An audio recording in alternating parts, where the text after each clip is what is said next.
Hello, this is Hans the Dutch guy with Much Dutch, and this time we will see how to pronounce in a regular Dutch accent Zaanse Schans, where you can find a collection of historic windmills. This is the way we say Zaanse Schans. Zaanse Schans. So there is a light emphasis on the second word, Zaanse Schans. Zaanse Schans.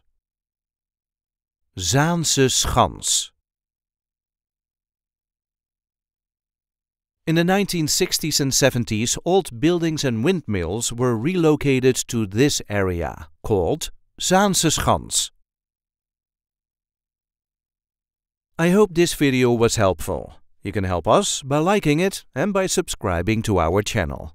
And we have plenty of other content here, so be sure to check that out too. Tot ziens!